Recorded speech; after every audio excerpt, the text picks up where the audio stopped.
Hi. Can, no one's here. I was gonna ask if y'all could hear me, but there's no point since no one's here yet. Hi, who's that? Hola. Who's here? Hello, young turf. Thanks for showing up. Can you hear me?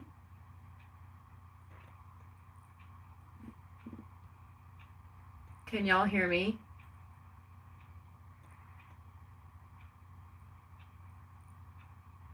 Love you too, weirdo.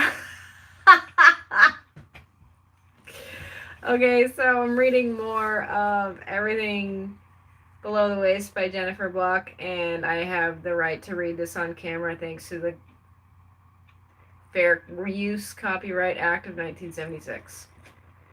Are y'all saying anything? No? Okay. So we left off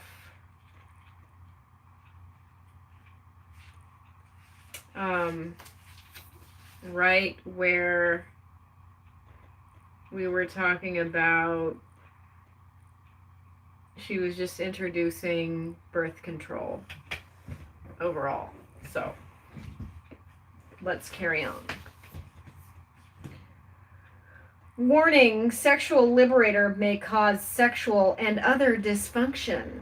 As a PhD candidate at McGill University in Montreal, Cynthia Graham was curious about the pill's effectiveness in treating PMS, for which it was and still is widely prescribed. To her surprise, she found no placebo-controlled trials in the literature, which meant there was little evidence supporting this use.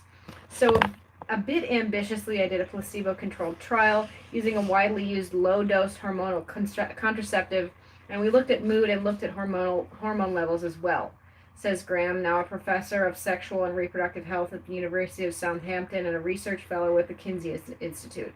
What came out of that study unexpectedly was that a subgroup of women in the pill group were experiencing decreased sexual desire. Her results also showed that the pill had no clear impact on negative mood.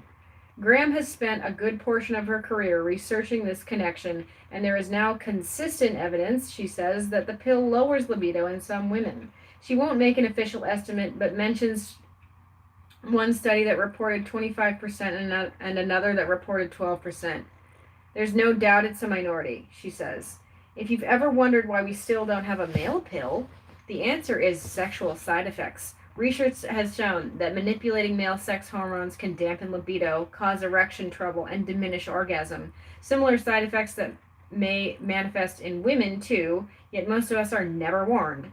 Most research done in the early days tended to see sexually related side effects as trivial, says Graham. There's kind of a reluctance not only to investigate it, but to report it when found.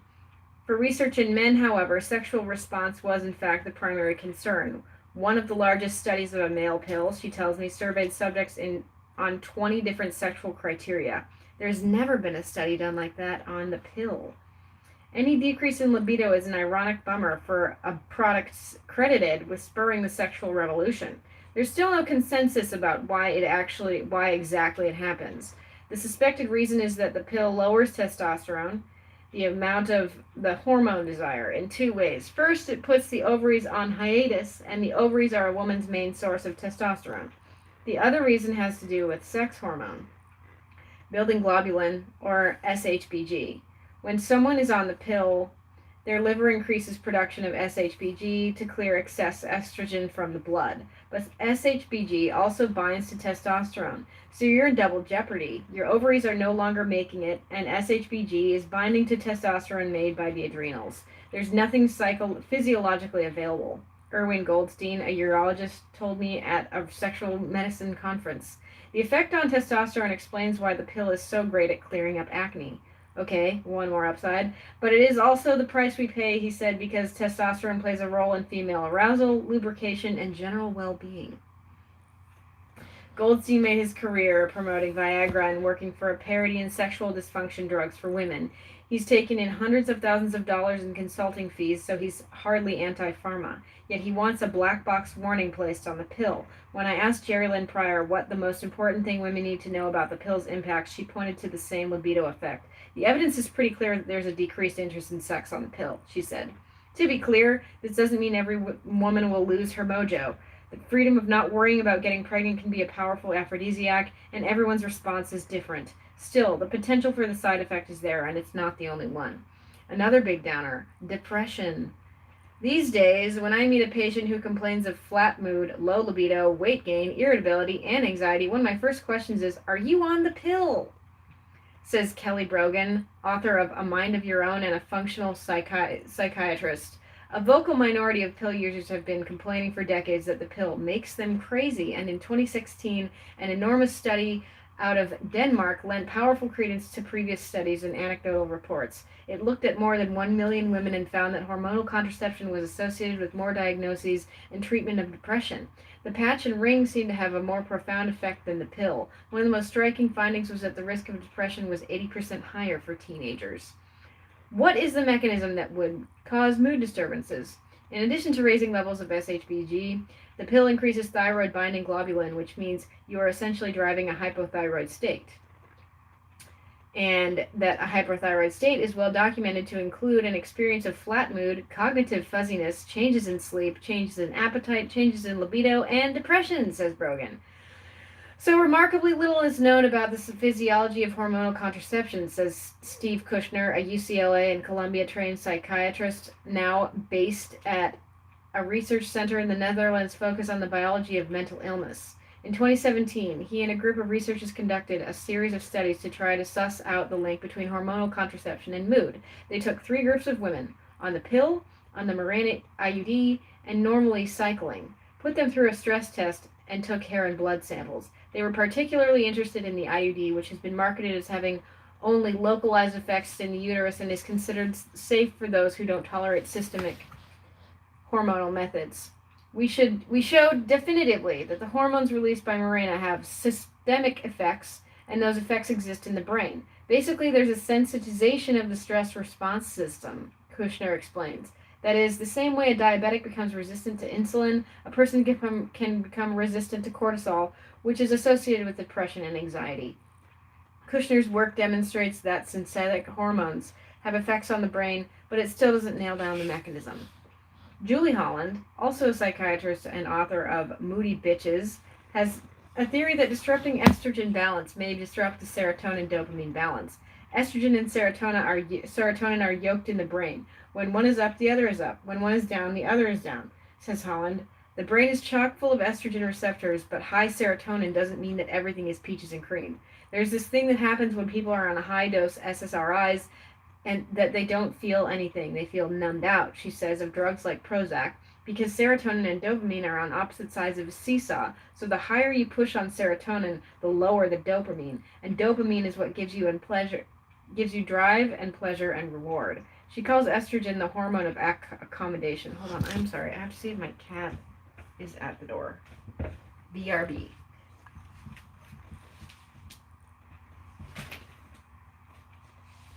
She's here. Hi, Dan. Come on in. I knew she was going to interrupt. Lol.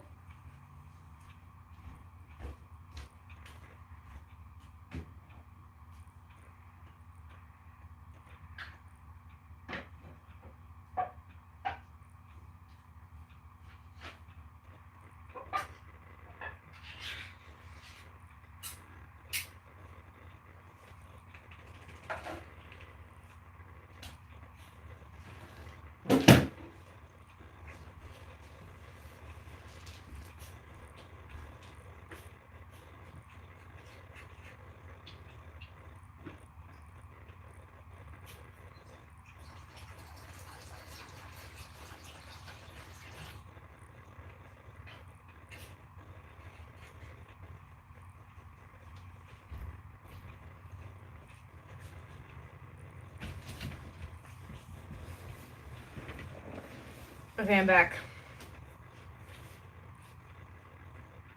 What did I just say?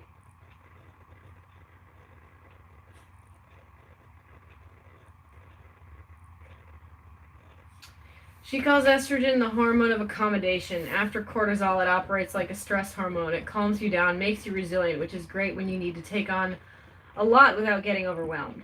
But it can also make you super complacent and accommodating to end whatever you want, honey. Without the balance of drive and reward, you may not get where you want to get in your life, says Holland. That said, remember that the estrogen in the pill doesn't behave in all the same ways as the body's own estradiol.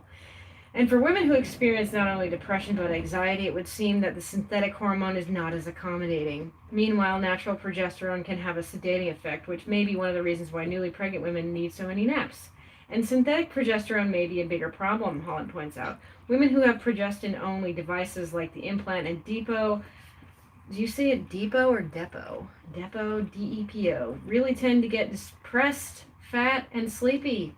The mechanisms aren't totally clear. It's not just a question of what are these synthetic hormones doing to you, because what is also affecting you is that your natural cycle has been turned off, says Holland.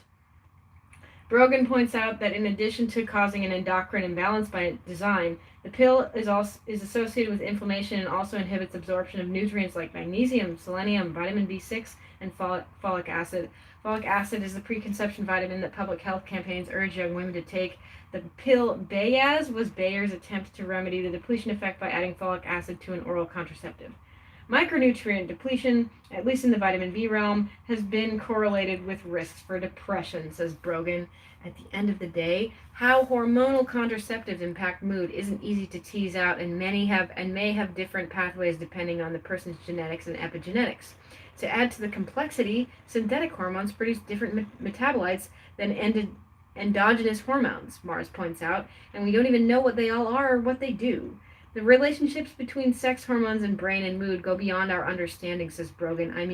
I think we are entering into the great abyss of the unknown systems in biology. Kushner reiterates this: we really should know more about the effects of hormonal contraceptives on the body overall, not only on the reproductive system itself, which is the target, but with the increasing appreciation that there are effects on other physiologic systems, and we really need to understand that in exquisite detail. And we don't. Like Brogan, Holland steers her patients away from hormonal contraception if she can. She's seen the pill lead women into antidepressants, which she calls the low libido double whammy. In her book, she urges patients who must be on antidepressants to please consider a non-hormonal form of birth control, or you can stay on this combination of medicines and become a nun. Your call. Like Brogan, Holland steers her patients away from hormonal contraception if she can. She's seen the oh shit, I just read that. Okay. The thing I'm really worried about is that my private practice and those of all my colleagues are filled with women in their 30s and 40s, women who are single and want to be married and have kids, and I'm afraid that because they're on antidepressants and the pill, they're not capable of mating the way we've been mating for thousands of years, Holland says, which is we're mid-cycle, we're horny, and we know who has a good smell and who will give us a healthy baby. This may sound too woo-woo for some readers, but Holland is referring to the long-standing evidence that the pill affects how we process pheromones. The most famous is the T-shirt study, in which women on the pill performed worse than their cycling sisters in sniffing sweaty men's T-shirts and reporting attraction to those deemed by researchers to be the best genetic match for them. Less woo-woo is how the pill affects metabolism. Oral contraceptive agents can induce substantial metabolic changes that resemble those seen in persons at increased risk for premature coronary heart disease, begins one study.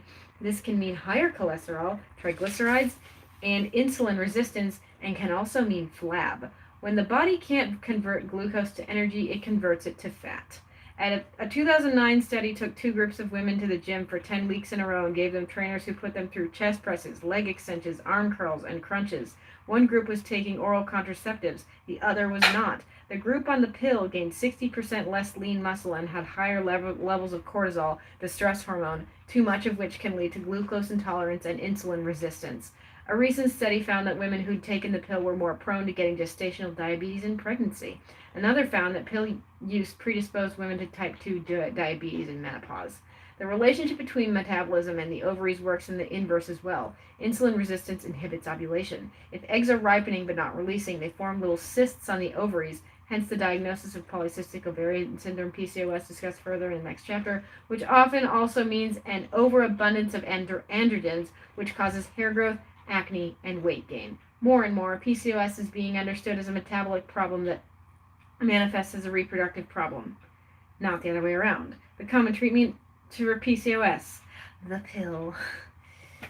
There are concerns about hormonal contraception and bone health, particularly for young women. Progesterone increases the osteoblast cells that make new bone, while estrogen maintains that bone, explains Pryor. They work hand in glove.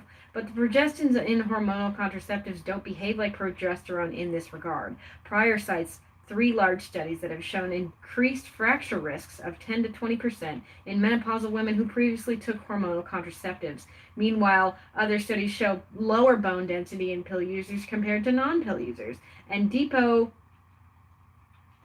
medroxyprogesterone acetate, DMPA, the active agent in Depo-Provera, is strongly associated with bone loss that the FDA requires a boxed warning on the product label that reads, "Women who use Depo-Provera contraceptives injected might lose significant bone mineral density." Ovulation strengthens bone. So bone density is also a concern for women who aren't necessarily on the pill, but whose hormones may be out of whack for whatever reason. We've shown the strongest kind of evidence that if women have regular cycles but aren't ovulating most of the time, or if they're not having long enough luteal phase, which follows ovulation, they'll be losing almost 1% of bone mass each year, says Pryor. That silent bone loss means that we end up at menopause already at risk for fracture. Another downside of the pill is that it causes inflammation, which over time may weaken the immune system. This may put pill users at greater risk for autoimmune disease like lupus, cancer, and even HIV. In 2017, another enormous study out of Denmark surprised researchers by suggesting that even the lower dose pills, assumed to be safer, confer a heightened risk of breast cancer. This upends widely held assumptions about modern contraceptives for younger generations of women, reported the New York Times. In a letter to the editor, a group of physicians and researchers out of the University of California, San Francisco countered that given the existing literature showing that hormonal contraception reduces both cancer-related and all-cause mortality, raising false alarms about the safety of contraceptives is a disservice to women. Scares about the safety of contraceptives predictably decrease contraceptive use and increased unwanted pregnancies.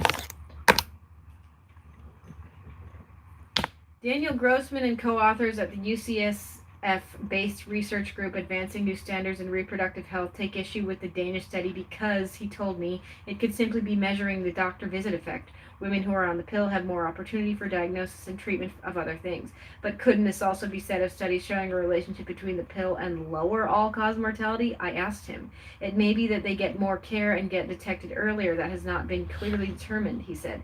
It's very clear that there's a significant reduction on the risk of ovarian cancer, and there's definitely a decreased risk of uterine cancer, and possibly less gastrointestinal cancer associated with oral contraceptive use.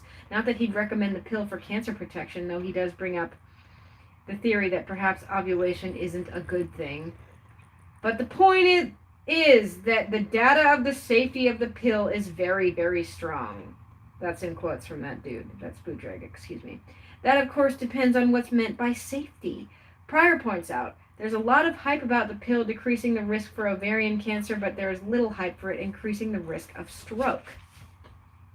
The National Cancer Institute, which runs cancer.gov, warns that long-term use of oral contraceptives, 5 or more years, is associated with an increased risk of cervical cancer. The risk is 3-fold for 5 to 9 years of the pill use and 4-fold for 10 years or more. Hormones in oral contraceptives may change the susceptibility of cervical cells to HPV infection, affect their ability to clear the infection, or make it easier for HPV infection to cause changes that progress to cervical cancer, the Institute explains in its fact sheet. Equally concerning, a large study of couples in which one partner was HIV positive and the other negative found that hormonal contraceptive doubled the odds that the negative partner would become infected. Wow. In addition to changing the cervix, another likely mechanism is that the pill thins the vaginal lining, making it more prone to scratches and cuts that create pathways for the virus. Odeblad was concerned about the pill's effect on the cervix and began to study it, though these studies were published in Catholic Natural Family Planning publications, not mainstream peer-reviewed journals. He summed up his findings like this. A pregnancy rejuvenates the cervix by 2 to 3 years, but for each year the pill is taken, the cervix ages by an extra year. Several physicians I've talked to have also noticed changes as well, even in the vulva. It looks whiter and thinner and looks moist and lubricated, and it won't look moist and lubricated, Andrew Goldstein, an OBGYN in New York, told me. Usually the vulva is a glistening, beautiful color. Adeline P. Satterthwaite, an American doctor who tested the pill in Puerto Rico, noted a common side effect was inflammation. Whatever you call it, she remarked, the cervix looks angry. More than half of teenagers have used the pill. It's available as yet as a chewable tablet or implant or IUD, even though a majority are not yet having sex. Pryor is especially concerned about the side effects on immature bodies. Teenagers are still gaining peak bone mass, which is sort of a bone reserve for the rest of their lives, and they're still developing normal menstrual and ovulatory cycles. In other words, they're in a time of maturation, says Pryor. The optimal situation for bone mass is having a period that starts not too late and menopause that's not too early. It takes a few years for the cycle to normalize, and normal ovulation maintains bone reserves. Now, what if you come along with this huge force and suppress the whole shebang? The evidence isn't good. It's not good for bones, and it's not good for reproduction, she says. The statement goes against the dominant view that hormonal birth methods have no negative impact on fertility, but the long-term research that would truly answer that question has never been done. There are, however, studies that point to the need for it, like one that looked at some 900 women aged 19 to 40.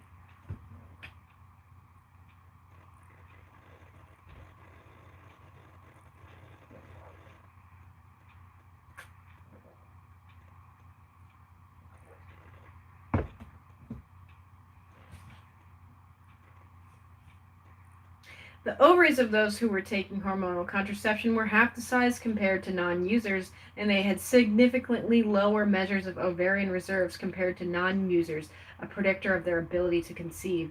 Another study looked at more than 100 women who were undergoing embryo transfer at a fertility clinic and found a correlation between the thickness of their endometrial lining and how long they'd been on the pill. The women with thin linings were more likely to have been on the pill for 10 years, while the group with the normal lining had a mean 6 years on the pill.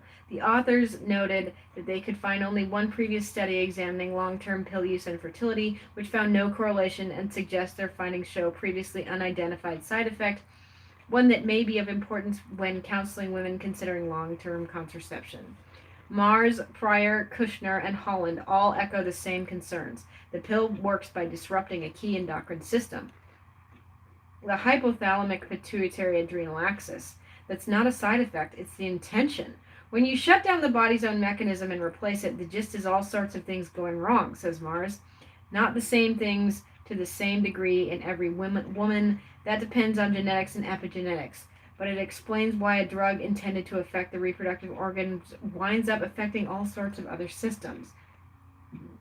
Still, sweeping defenses like the Times letter are common. What's clear is that the pill did usher in gender revolution and moved women's equality forward at an astounding pace, wrote Jill Filipovic in The Guardian. Scaring women away from highly effective forms of birth control with inaccurate claims isn't radical or brave.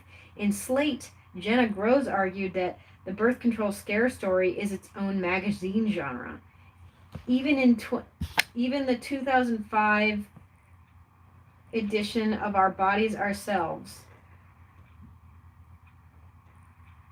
on which I served as an editor, reports the birth control pill is considered the most intensely researched medication in history, and cautions readers to reject alarming stories from friends, trusted adults, or the media. Pryor says there's a sort of feeling like to criticize the pill is to criticize motherhood and apple pie. It's just not allowed. Cleverest of all inventions, the wide-ranging effects of the pill beg the question, what did we know and when did we know it?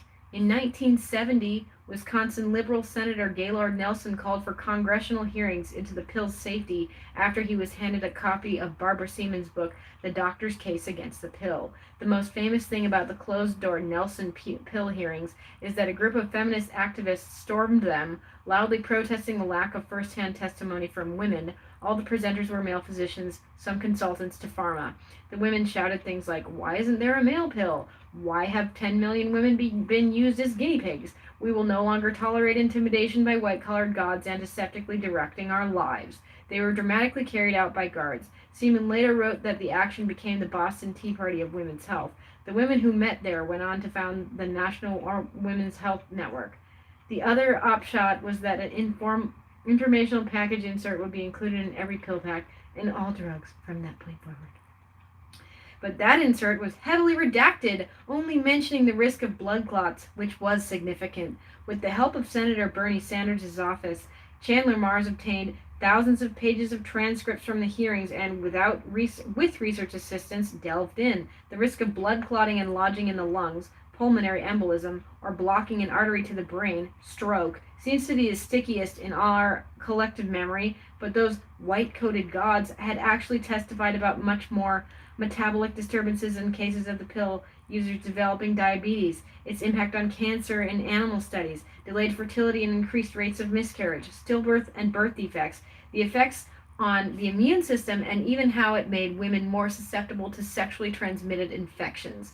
There's also a lengthy testimony about the pill's impact on mental health, with one doctor testifying that 3 patients have stated they were desperately afraid that they were going to kill themselves, but after they stopped using the pill, the depression and suicidal fears disappeared. It turns out that at least 1 woman committed suicide in the original trials, though, according to Mars's research, her case, along with 18 other deaths, were omitted in the reports filed to the FDA.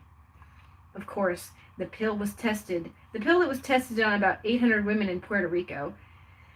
Pincus thought it a place where women wouldn't ask as many questions, and one FDA approval had about 4 times the estrogen and 10 times the progestin of the second-generation pills, which went on the market in the 1980s.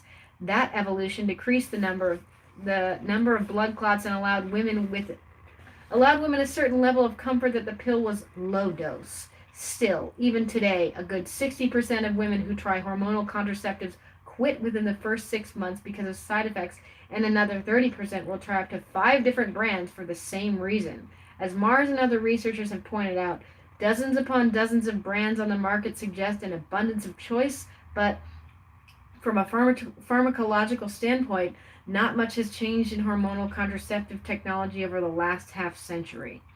By the late 1960s, researchers in England found that the pill put women at 6 to 7 times the risk of a blood clot as normal, while the second-generation lower-dose pills brought the risk down. The 1980s also saw less study of this relationship, even though the risk had hardly been eliminated.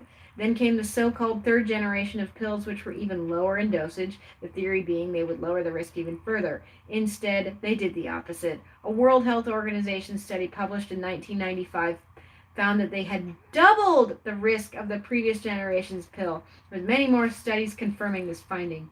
Now we also have a 4th generation progestin called drospirenone, found in brands like Yaz and Yasmin, made by Bayer. These were so popular that they topped the contraceptive charts in 2009 with combined sales of... Hold on.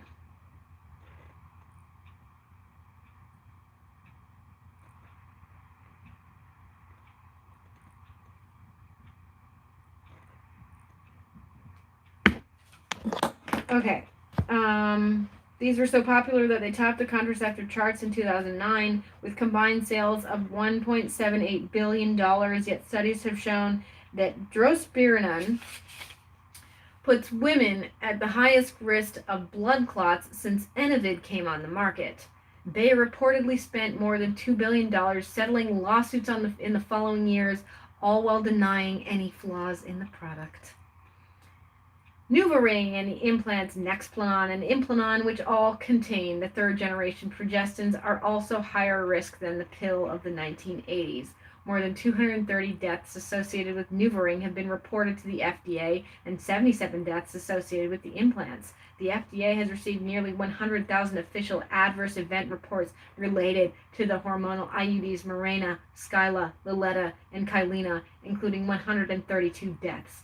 Depo-Provera is so risky that the FDA wouldn't approve it for 20 years, and many believe that it never should have. In other words, we may now have all these choices about how we take the pill, but the technology is just as clunky as it was 40 years ago. Holland hears this frustration from patients all the time. As soon as they mention the words birth control, they're given a prescription for the pill. There is zero time spent talking about the diaphragms and caps. Those days are gone. Maybe if my patients push a bit, they'll get Mirena, and less often, they'll get the non-hormonal IUD. It used to be in the 80s and 90s they'd tell you all your options, she says. What I want to know is, who killed the cervical cap? Among feminist health veterans, cervical cap nostalgia is strong. What happened was basically that the medical industry abandoned barrier devices after the Dalkin Shield, an IUD that caused pelvic inflammatory disease and led to several deaths and thousands of lawsuits, was pulled from the market in the 1970s. This was also the impetus for the FDA to begin regulating the devices.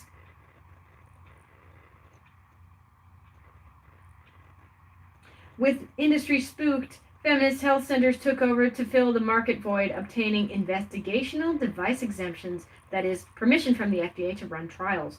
One small trial found that among 100 women fit with the cap, most considered it a superior method. But the FDA shut down another study and product after it showed the cap caused minor abrasions on the cervix. Women who were again reliant on doctors for cervical caps, and for the most part, physicians had no interest in prescribing them. Virginia Reith, a women's health physician assistant in New York who began as a radical feminist health activist in the early 1970s, explains that enthusiasm for the cervical cap, basically a smaller diaphragm, existed within the larger feminist health movement because it allowed women to take back control of their bodies, a corollary up to the self-exam with the speculum. And she locates physicians' abandonment of female-controlled barrier methods as part of a medical backlash. The self-exam was so transgressive, she says. You were taking a medical thing that no one was supposed to know about anyway, and you were saying it was like a game. Hey, you want to see your cervix? In the late 1980s, the performance artist Annie Sprinkle took the show on the road with her public cervix announcement.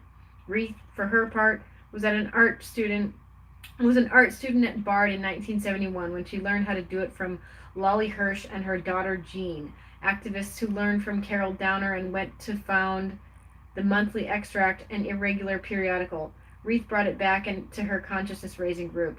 We'd have our flashlights and mirrors. We'd look at it, crack up, and have some wine. I was the one who drove it because I was fascinated. I was hooked. She led workshops for years. There was this huge movement of know your body, she says. The women's health movement was prompting women to demand a share of the power in their doctor's offices, to bring their partner or an advocate with them, and to ask questions. Physicians recoiled because you were in their business, said Reith. I think in a way that clinicians fought back by not wanting to fit the cervical cap, by pushing the pill.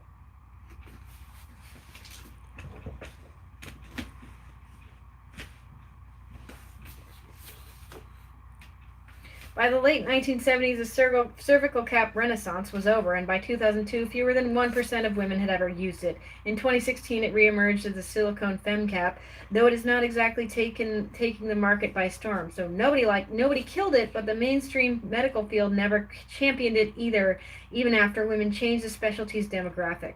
So, the focus became contraceptive effectiveness and reducing the number of abortions.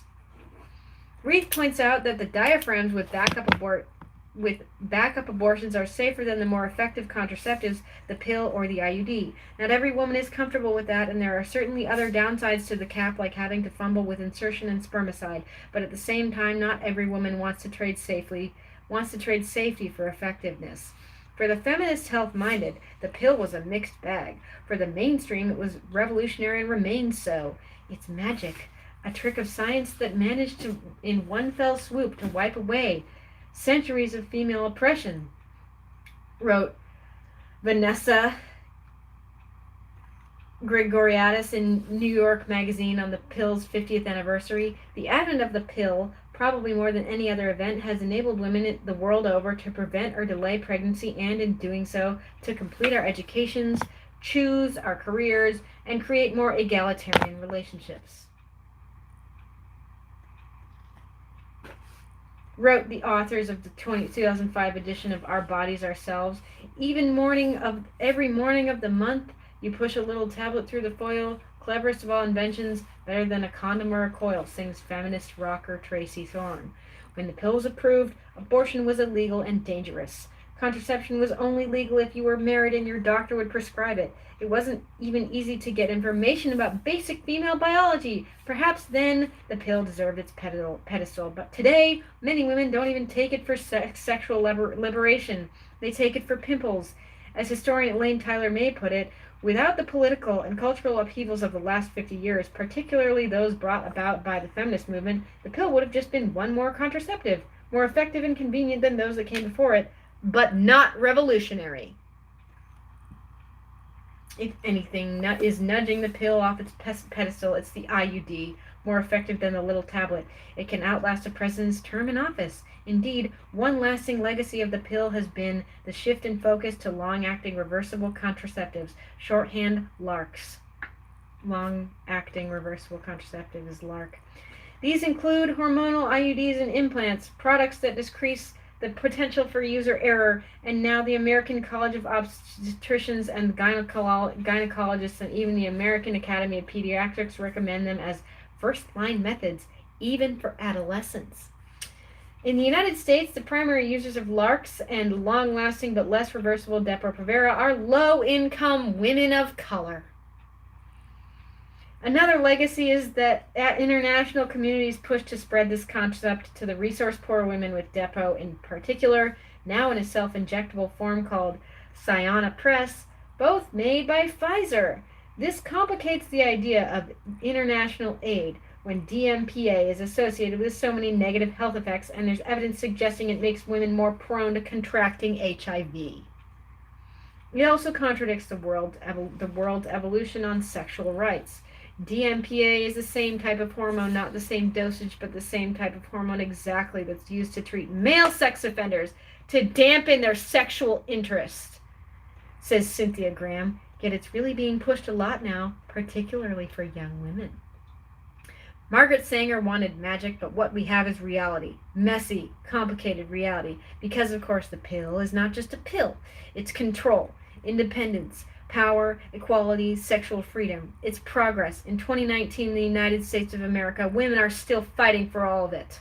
So it's not surprising that those who've asked tough questions about the pill's contemporary merit have been met with fierce resistance. Laura Eldridge, author of the 2010 Contraceptive Guide in Our Control, was lambasted in the feminist blogosphere for discussing the pill's risks.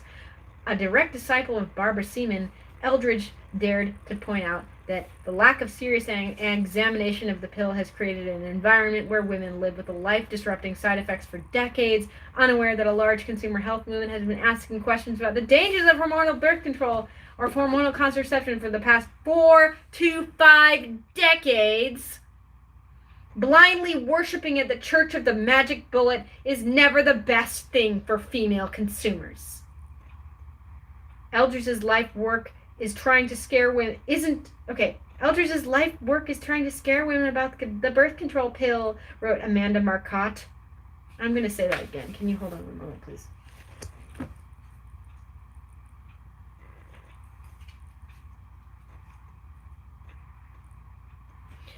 Eldridge's life work is trying to scare women about the birth control pill.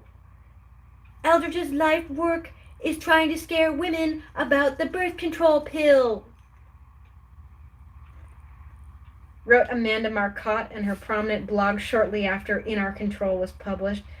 She's not doing this from an anti-feminist perspective, but from a feminist one that fetishizes the notion of natural, a common problem on the left. Marcotte went on to be a regular Slate contributor, and in 2015 branded Ricki Lake the newest hero of the anti-choice movement for announcing plans to make a documentary about the pill, which co-director Abby Epstein said would challenge the taboo around questioning the mainstream acceptance of hormonal contraceptives. The forthcoming documentary is based on the 2013 book Sweetening the Pill, or How We Got Hooked on Hormonal Birth Control by Holly Griggsball, a film critic turned feminist pariah. Griggsball, you know, it would have been really feminist of you, Holly Griggsball, would have you been to not add your husband's last name to your last name with a hyphen, but I guess that's beside the point. Griggsball was on the pill for about 2 years when she began suspecting it for causing her sudden depression, brain fog, and panic attacks. She went off of it for a couple months and felt lighter. A rush of positive emotions let me feel happiness, excitement, and enthusiasm. I became stable in both my thoughts and feelings, yet, like a victim of Stockholm Syndrome, I returned to taking it. She began blogging about the symptoms as they returned in 2008 and the cultural pressure she felt to stay on the pill. She received comments and emails from women noting the same.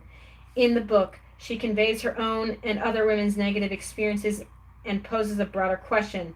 For whom is the pill liberating? Women? Or men who are relieved of the burden of contraception? Or capitalist society, which profits? As her subtitle indicates, she suggests we've become hooked on the idea more than the reality at the expense of our health. I've met Griggsball, and she does not want to ban the pill, nor is she anti-abortion. She does, however, challenge the pill's elevated status in mainstream feminism, what she describes as the paternalistic tone of much contemporary feminist discussion of contraception in the U.S. that treats women as though they were hysterics unable to handle the responsibility and complexity involved in truly informed consent. Any criticism is considered irresponsible, playing into the hands of those on the right who want to see hormonal contraceptives banned.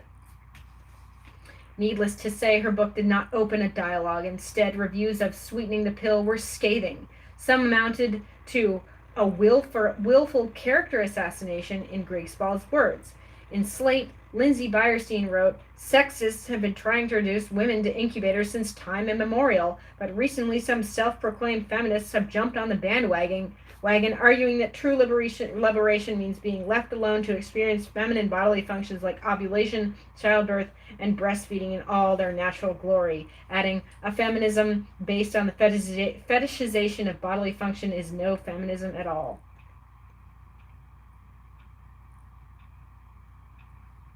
Jennifer Gunter, an OBGYN with more than 85,000 Twitter followers, called it that atrocious pill book and suspected a pro-life agenda. One woman started a Care To petition asking the publisher, Zero Books, to stop publication. Birth control is an effective method that women should have the right to choose. And that claim about birth control being dangerous, total bogus. This is just, I'm having the best time, everyone. I hope you're having fun too. And so is Hortense here. She hasn't even really been put to work yet. Birth control is an effective method that women should have the right to choose. And that claim about birth control, about being dangerous, total bogus. It's stated, citing multiple extensive trials.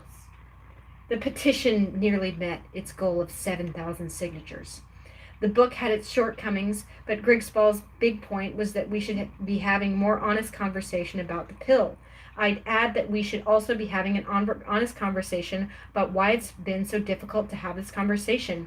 Where is the skeptical, critical eye of the feminist health movement, the one that got us the package insert in the first place? One reason the pill is such a sacred cow is, of course, politics. Many organizations that work on reproductive health issues are so under attack from the right that they are reluctant to acknowledge any problems with the product, says Amy Alina, a women's health advocate in Washington, D.C., who spent many years as the program director at the National Women's Health Network. The network, for example, deviated from the line, warning consumers about the drospirenone-containing pills, finding itself on opposite sides of the aisle from Planned Parenthood. More on this in Chapter 6. As Laura Werschler, a longtime activist who served on the board of Planned Parenthood in Canada, put it in an interview with Grigsball in Bitch magazine, which is liberal and tranny loving as fuck. Ultimately, our inability to present the downside of hormonal contraception and champion the growing research on the benefits of healthy, continuous ovulation comes from a belief that our pro-choice stance will be questioned. Ricki Lake also got flack in 2015 for announcing her forthcoming film. According to Lake, she was abruptly let go from the celebrity advisory board of the National Campaign to Prevent Teen and Unplanned Pregnancy, the group behind Besider.org, in which she had served for some 20 years. Lake summed up how a former leader of the organization called her up and explained the decision. "You ladies don't understand. I'm on the Hill fighting for reproductive rights. The conservatives are attacking us. You're going to make it harder for me. The population whom we really need to take these products are high risk. They're already suspicious, and they don't want to take these products," which is women of color.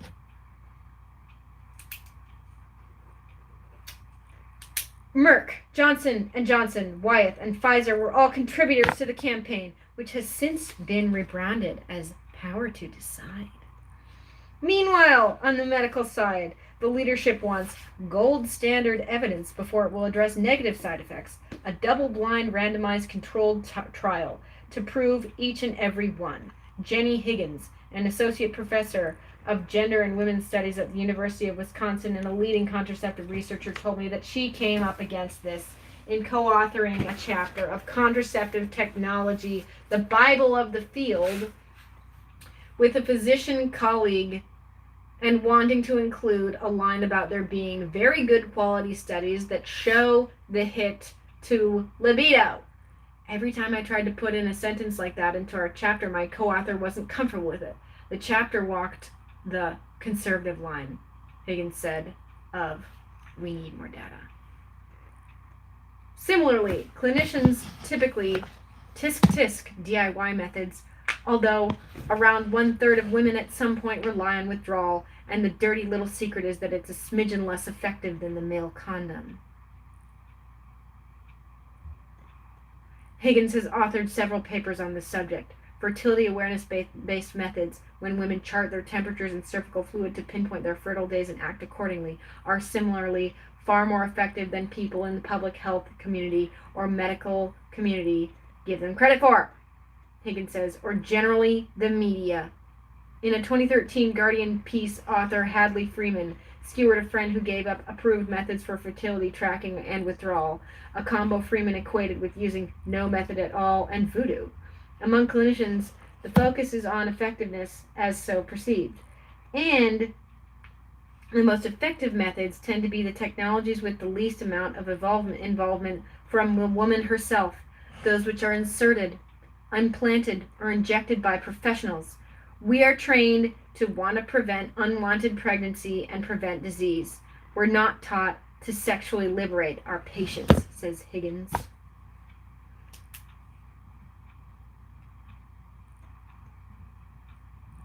How are y'all? I'm going to break for a moment. How are y'all doing? You're here! Ara, hello. No, come back. Comments, don't go away.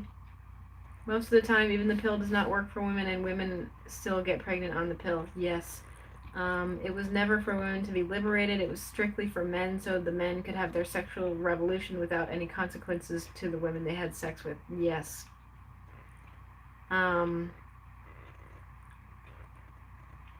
Who are you, hello losers? I'm not... Okay, Xylophone says, cervical caps versus condoms versus non-hormonal IUD. If you were to promote one, what would it be? None of them. None of those. I guess condoms, but like, every woman who is having sex with men regularly should be doing fertility awareness method, period, the end. You should know your body and you should act accordingly. You need to take responsibility for your body. And if you don't want a baby, tight, get your man a vasectomy. If he's too chicken shit to get it, dump him. It's way less invasive for a man to have a vasectomy than it is for a woman to become sterilized. If a man has a vasectomy, it's a 20-minute outpatient procedure, okay? And it takes like 6 weeks to heal. It ain't no thing. I don't promote any sort of pharmaceutical birth control for anyone. Okay? I'm 100% against it. Anyone else? Okay. Marzana, you can start today. Get off of it now. What's stopping you? You can be off of it today. Why wouldn't you stop today, tonight?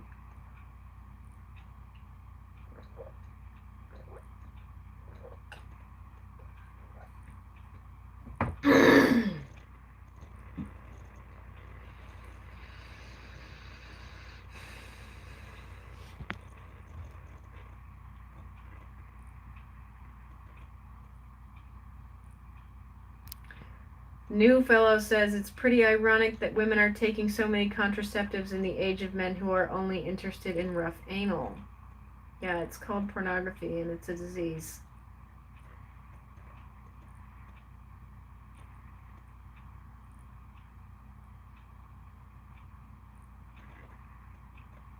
Peter Chanik, why are you on my channel, dude? I'm anti-trans forever. Okay? I don't think trans people should be trans. They don't need to be trans. What the fuck? How'd you even get here? I don't even know what y'all are talking about. Okay, so do y'all want to say anything else before I carry on? Okay, I'm going to carry on. Cycle evangelism. We're not taking people's bodies seriously enough, Emily Varnum says as we head north on Interstate 75 toward Flint, Michigan for the free 5th Vital Sign class she is co-leading with Kelsey Knight. The two millennials raised $6,000 in a Kickstarter campaign, including a large donation from the mother of a young woman who had died of a blood clot while on NuvaRing. Bought a used Honda and left New York City in January 2016. They spent several months on the road, traversing the country, giving talks. In Flint, they'll talk to female residents and staff of a group home for homeless teenagers. We arrive at a modest house in a perfect spring afternoon. Varnum and Knight carry in a purple plastic bin with a laptop, clay model uteruses, a fertility thermometer, a Planned Parenthood contraceptive kit, several books, including Griggs balls, and hand-drawn vagina uterus fallopian tube t-shirts that say, "Tell me I'm beautiful." At the time, Flint was a national story because of the lead in the city's water system, which, as far as I understand, is still there. And the women who saw a direct connection between the disempowerment of Flint's citizens and their mission. Varnum, a birth doula, and Knight, a labor and delivery nurse, had the idea for the trip because we were coming to the conclusion that the foundation from which we were asking women to advocate for themselves in pregnancy and childbirth had already been broken. They already distrusted their body, said Varnum. She was called to it by her friend circle. They're all coming to me saying, "I don't know what to do about my birth control. I'm having really bad side effects. Can you help me?" So she started calling herself a birth control doula, helping her friends transition off of hormonal birth control and find what works for them.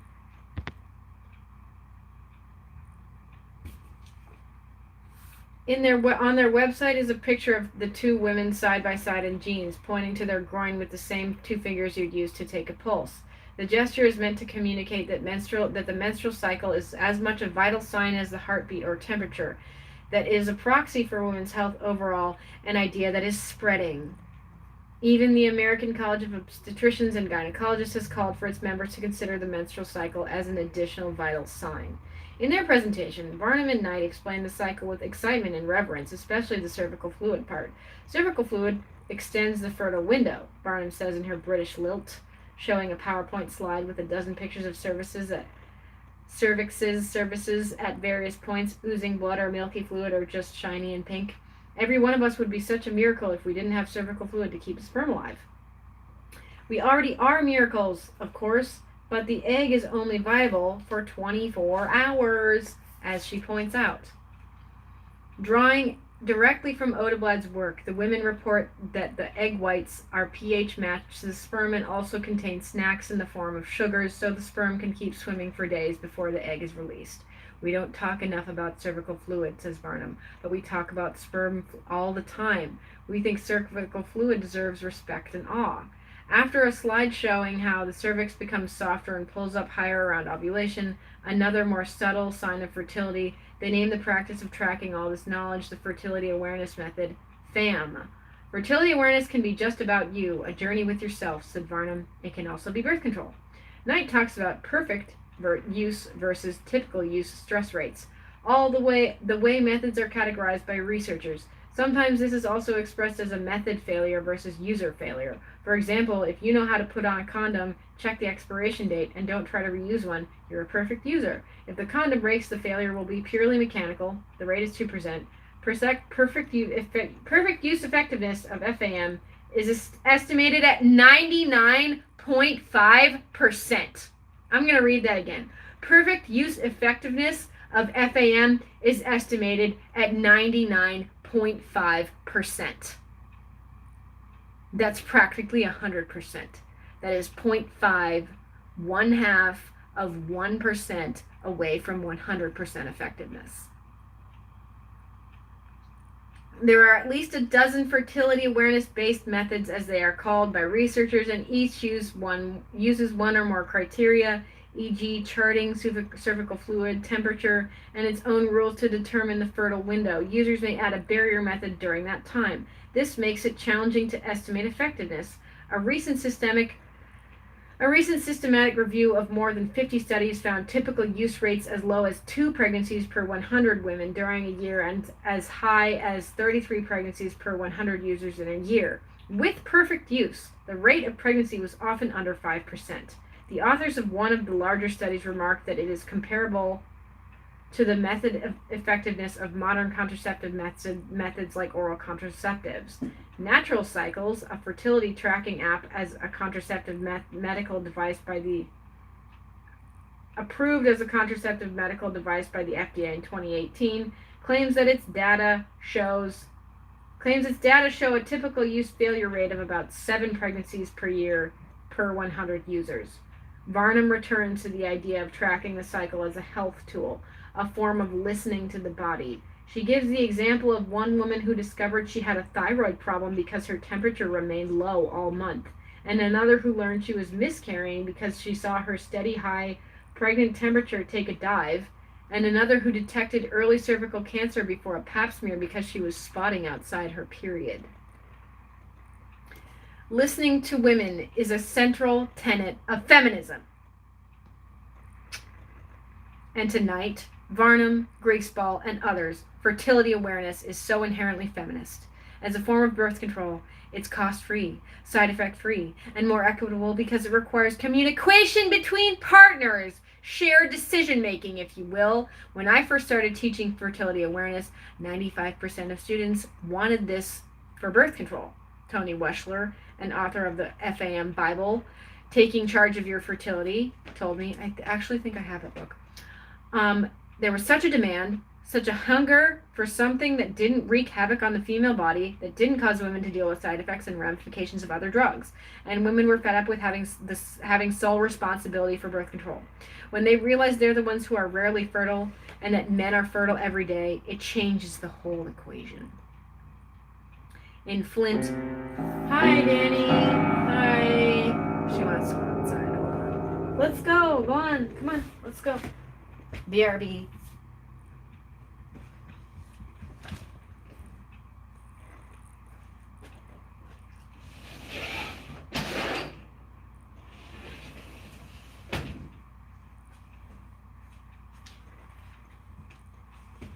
Wow, everyone, I didn't realize it was nearly 10 o'clock. What was I saying? Because it requires communication between partners. Shared decision making, if you will. Okay, I read that already. Okay. In Flint, Much of this information is new to the room of teens and staffers who open up about their own experiences and uncertainties. One teen reports that she's been on Depo since age 15. I bleed for the entire third month and then it stops when I get to the next shot. I'm getting tired of it. Wow, yeah, honey, you need to quit. A 40-something woman asks about orgasms. She's not sure she's ever had one. Another woman talks about her PCOS, infertility treatments, and emergency C-section. My stuff doesn't work, she says to Varnum. To which Varnum shoots back, no one has figured out how to help you make it work. Back in the Honda on our way to Detroit, we debrief. The class is comprehensive and diplomatic, covering all contraceptive methods matter-of-factly. I don't want to take away access, I want to communicate risk, says Varnum. When I look back, I was on birth control for 4 years before I even had sex. I'm angry about that. I feel like there's this expectation that girls be on birth control, says Knight, but this is problematic because these methods don't protect against sexually transmitted infections, and they put women in a weaker position to negotiate condom use, something Varnum has experienced personally. Men will say something like, but you're on birth control, she says. And the female condom is a joke, adds Knight. Is there any way to make the condom better? I want the thinks, T-H-I-N-X, of non-hormonal birth control. I want thinks to stop catering to trannies and start talking about how they're underwear for women because only women menstruate. You're welcome for the plug, thanks. While many feminist health practitioners promote fertility awareness and have tried to expand its reach, the method didn't originate with second-wave feminism. It is very much scientific, yet it was not born out of Odeblad's lab work either. The group most interested in using the signs of fertility to prevent pregnancy was the Catholic Church. And that story begins in 1953 in Melbourne, Australia. John and Evelyn Billings, he a neurologist, she a pediatrician, were Catholics and parents of a large and growing family. They would ultimately have 9 children. John was drawn reluctantly to spend one night a week as a medical consultant to the local archdiocese, advising women who were trying to space their pregnancies. At first he committed to just 3 months, but was quickly called to find something better than the rhythm method or the pill, which the Pope had not yet decreed immoral. So he spent his other evenings searching the medical literature. The more I read, the more I found myself becoming convinced that it was the activity of the cervix during the cycle that was the most constant and positive indication of fertility at the time of ovulation, and that there we might find a solution, he wrote. With the support of the archdiocese, the couple began enlisting women to chart their temperatures and cervical fluid changes. The Billingses would later team up with chemist James Boyer Brown, who developed the first method of measuring estrogen levels in urine and other technologies that enabled modern feminine fertility medicine. Brown had turned down many attractive offers from the USA, including one from Pincus to continue his work in the OBGYN department at Melbourne University. There, according to Woomb International, W-O-O-M-B, it's all capitals, International, the Billings Method organization, he conducted more than 750,000 hormonal assays on the women who were charting, confirming the relationship between the ovulatory cycle and cervical fluid. With this large body of evidence, Evelyn Billings began formally teaching the natural family planning method, and John authored a book in 1964 titled The Ovulation Method, Natural Family Planning, which went through several printings and was translated into Chinese, Spanish, and Italian.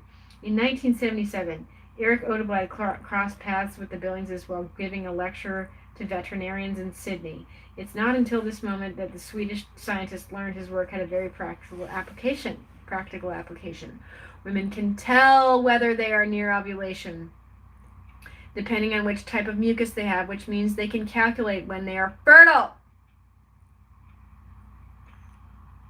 He also learned that the Billingses group had been teaching this as a method of birth control for several years, and he subsequently created a training program at his university. The Billingses method took off throughout the Catholic world. Meanwhile, the science trickled down to obstetrician gynecologists like John Rock, the Boston doctor who would go on to test the pill. Rock used it to help patients with infertility. These physicians instructed their patients to track their cycles, take their temperatures, check for cervical mucus, and time sex with ovulation. In 1976, Margaret Nofziger, a denizen of the farm commune in Tennessee, also the locus of the resurgence of midwifery and home birth, published A Cooperative Method of Natural Birth Control, one of the first secular books in North America to instruct women in fertility awareness. In a later iteration, published in 1992, Nofziger added a preface with a mea culpa for not acknowledging the Church's contribution. I am sorry to admit that I knew nothing of the Catholic research and involvement with basal temperature, etc. I had the mistaken but widespread impression that the Catholic Church only sanctioned rhythm. Nofziger attributed her knowledge to the medical infertility workups she went through herself. Doctors had instructed her to take her temperature and look for fertile mucus. I thought I was very clever to turn this information around for purposes of birth control, she wrote. Nofziger wrote that the Catholic Church had a highly scientific, well-developed body of information that was so solid it formed the basis of the World Health Organization's 1967 report, Biology of Fertility Control by Periodic Abstinence. Fortunately, I had arrived at the same conclusions, she wrote. We were, after all, dealing with the same physiology. Nofziger's book led the way but stayed fringe. Taking Charge, on the other hand, is an international bestseller and is now in its 20th anniversary edition. Weschler continues to get fan mail from around the world, but most of the praise is from women who read it in order to get pregnant, not for contraception. FAM never took off as a contraception the way restrictive and moralistic natural family planning did. Well, FAM encourages women to use barrier methods during their fertile period. NFP prescribes everything but abstinence. And NFP instruction comes with a dose of heteronormative anti-abortion rhetoric. Okay, well, when it comes to reproducing, you're gonna be heteronormative. I don't know why there's all this denial on the left. We'll get back to that later. Anti-abortion rhetoric. NFP classes are often limited to married heterosexual couples. That is a problem.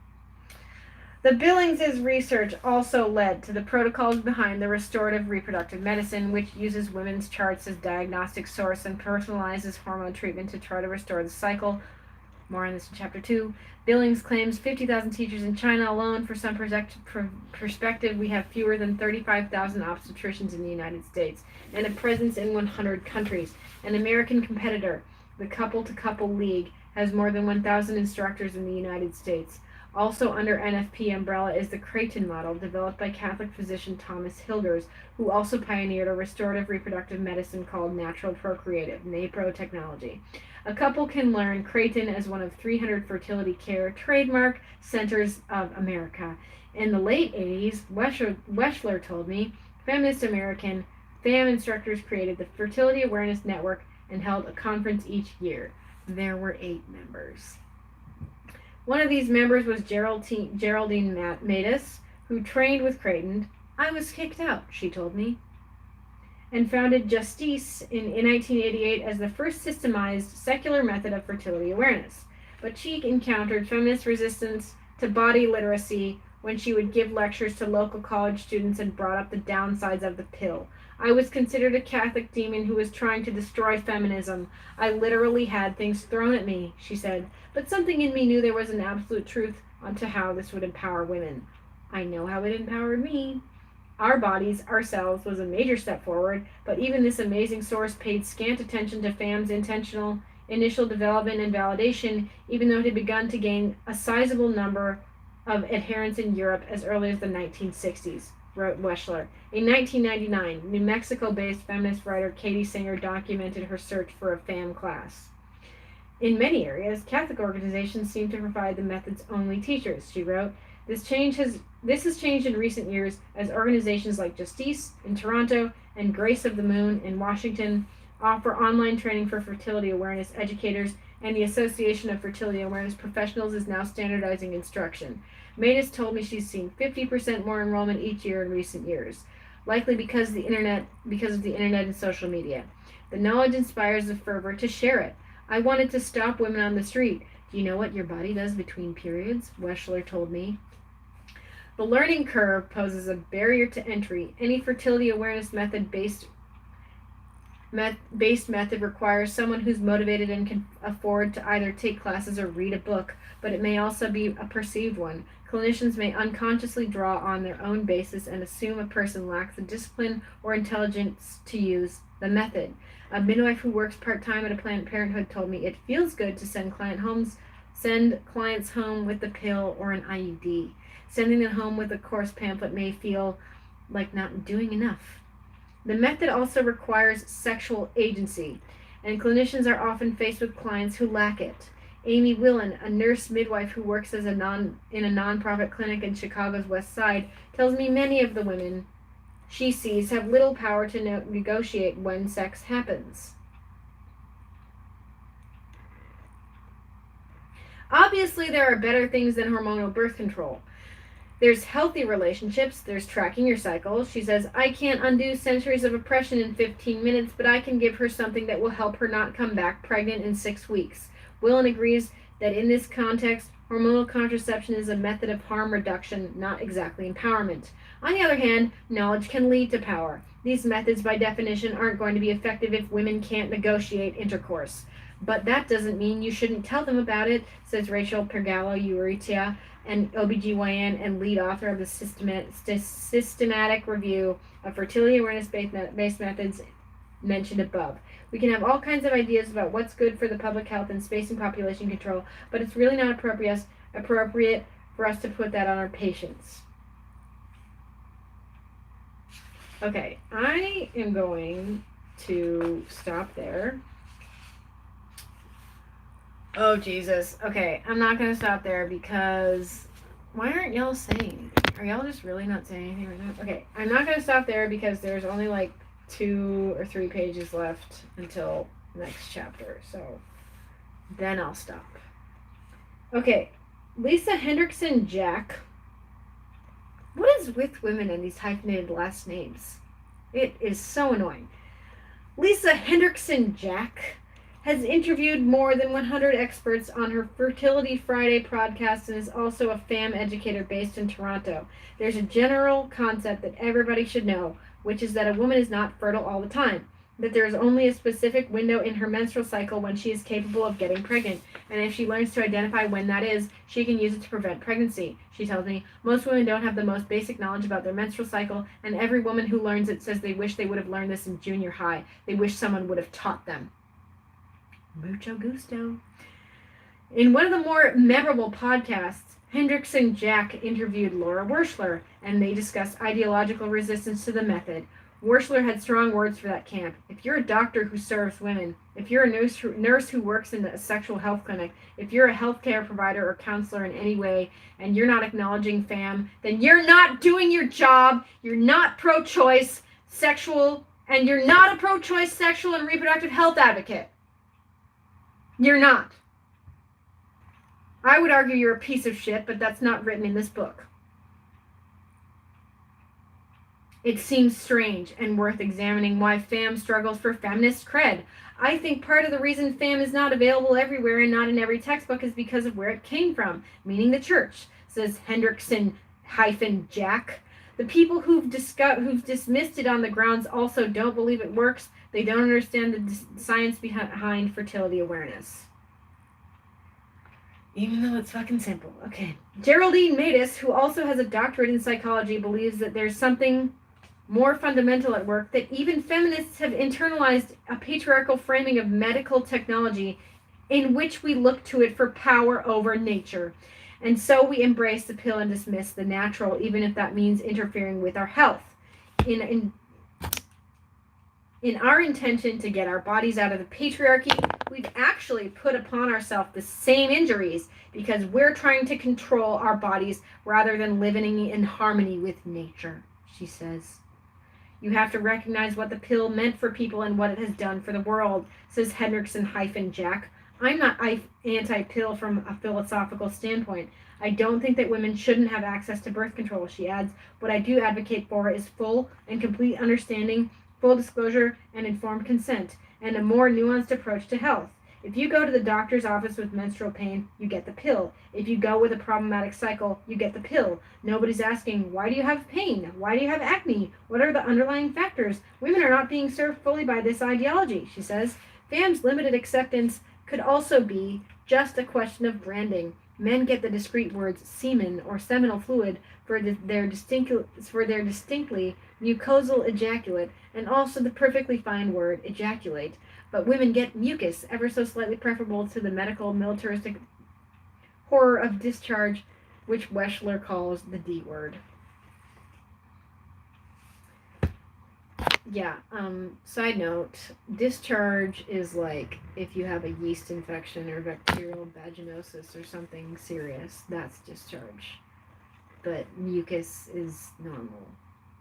Anyway, the stretchy, translucent, slippery, slick wonder substance that will carry and protect sperm is not pourable or drippy-droppy like fluid. It's tougher than that, but it is definitely not snot. I'm thinking we need to steal a word from the vocabulary from the beauty aisle. Wow, honey, let me tell you about slave paint. Cervical gloss, serum, the French word gelée. There is hydrogel, which sounds almost space age, or we could co-opt a term for reproductive technology. So often it's the other way around. How about cervical medium? Because a medium is exactly what the fluid is, providing sperm a portal to their destination, and it is smart in the way that technology is smart. It guns up underperforming sperm, transports the creme de la creme, and feeds and cares for those tiny flapping germ cells. It is a gatekeeper, and when the medium is not present, the cervix makes a smart lotion that exfoliates and keeps the vaginal walls supple, that is also like a veil whose acidic pH stops sperm in their tracks. This we could call a contraceptive moisturizer. Cervical crypts are also a problem. When I hear that word, I think death, medieval churches, horror films. Pockets sounds too casual. Maybe these are little purses or hideaways or clutches. They are protective of potential life, not sealants of decay. Alas, Odeblad was a scientist, not a copywriter. The radical thing about FAM is that it allows people to achieve the same contraceptive outcome through less control of our bodies and more of a relationship with oneself, with one's partners, that requires curiosity, respect, and agency.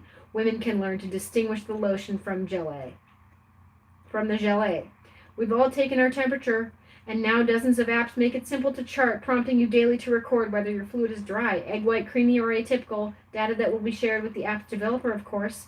Though the technology of the pill may have upstaged fertility awareness for 50 years, technology may bring it back by the light of the smartphone.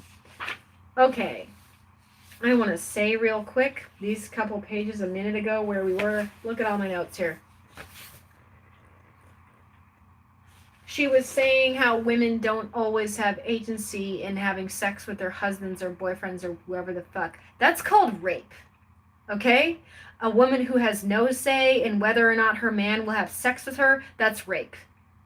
And this bullshit, said by a fucking medical health professional, on the other hand, I think this is Amy Willen.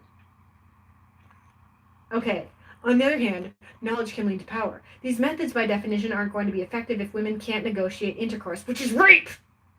But that doesn't mean you shouldn't tell them about it, says Rachel Paragallo-Urrutia, an OBGYN and lead author of the systematic review of fertility awareness-based methods mentioned above. We can have all kinds of ideas about what's good for the public health and spacing population control, but it's really not appropriate for us to put that on our patients. Okay, no, but it is appropriate for you to tell them what rape is. If a woman doesn't know what rape is, and she's saying, well, I really don't have any say sometimes, my husband just has sex with me, you need to explain to her that that is in fact rape. Okay?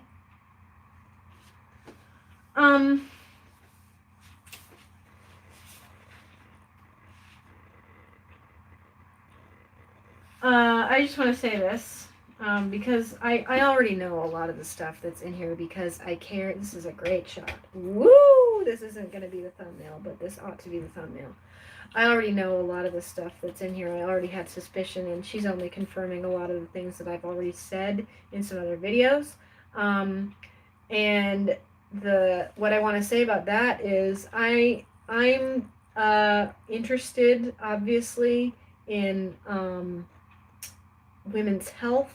I'm interested in women getting off of their contraception, which they ought to do. I understand a woman in the comments just made that realization. Good for you. And I am this annoying person. If I meet a couple and we're like getting to chatting, I'm like, so are you on birth control? I say that shit and I don't give a fuck. There's no TMI for me. I cannot tell you how many women I've come across where I said, when they're like, oh, I'm on this birth control, I'm on that birth control. I'm like, listen, you should do the fertility awareness method. I can't tell you how many women I've come across who are like, no, I want my birth control. It's so dumb. It's so infantilizing. Birth control is infantilizing as fuck. It's saying that you can use this male-made, man-made technology because the medical institution is in fact male-run. That you can use this technology to get out of being a woman free card for using the technology. Yeah, that's some bullshit.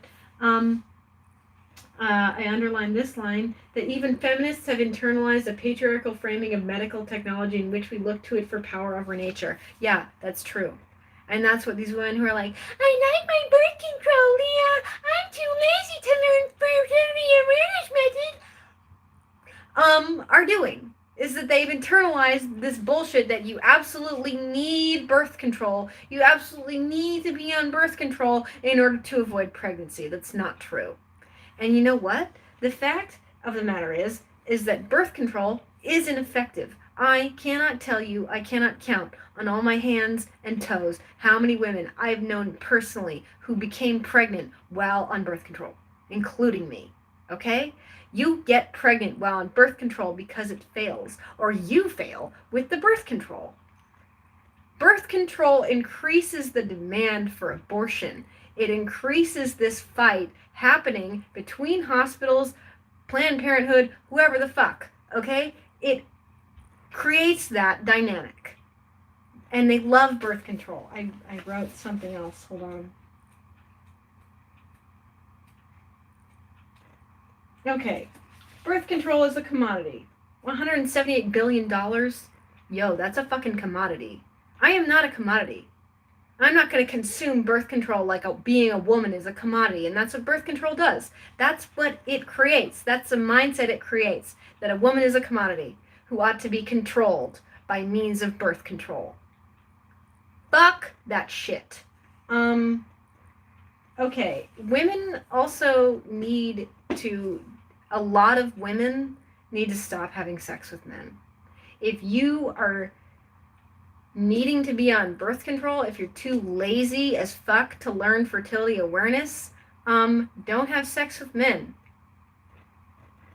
And I was talking to my friend about this the other day. It annoys me so much that women so frequently have this attitude of helplessness about their husbands or their boyfriends or their male partners or whatever the fuck. They're like, oh, yeah, well, I would get off of birth control, but Brian, I'm with Brian, we're married. Shut up. I don't care, okay? You need to get off of birth control and you need to know your own body. And like later in the book, she talks about the artificial reproductive technologies that women now need because so many of them have been on birth control. If a woman is on hormonal birth control for 2 or more years, it takes that woman an average of 3 entire years to return to a normal ovulation and menstrual cycle. Okay?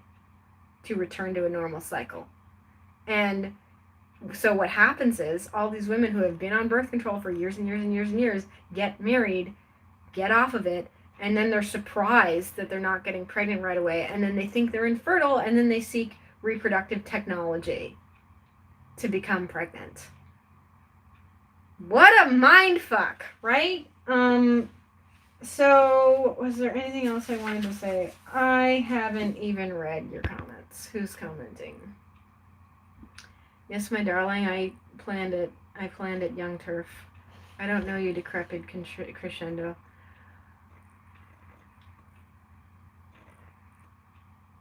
Okay, Cora, thank you. I'm sorry I didn't see you go. I'm sorry I wasn't looking at comments. You've left already, but thanks for coming. I'm glad you came. Miss you. Okay, Divine Feminine says, just got into your content and radical feminism. Really interested in learning more. Thank you for your public contributions. You bet. Has anyone said anything else?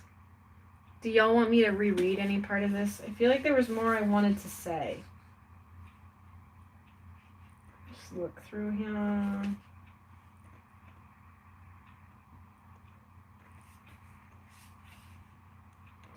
Yeah, women ought to be educated about their bodies. Women ought to be educated of fertility awareness method in junior high. When they said that in this book, that was right.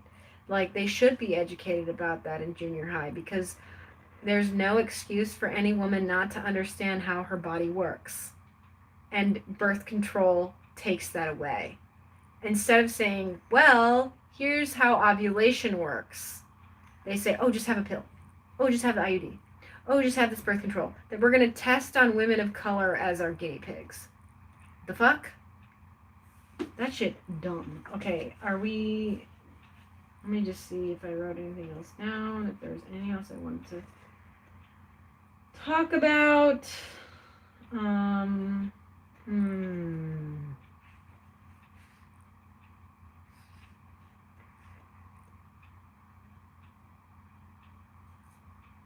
She suggests we become hooked on the idea more than the reality at the expense of our health. Yeah, birth control, the pill, causes breast cancer. Did y'all know that? The stuff about bone density was scary. Ew, no one should be on fucking the pill. You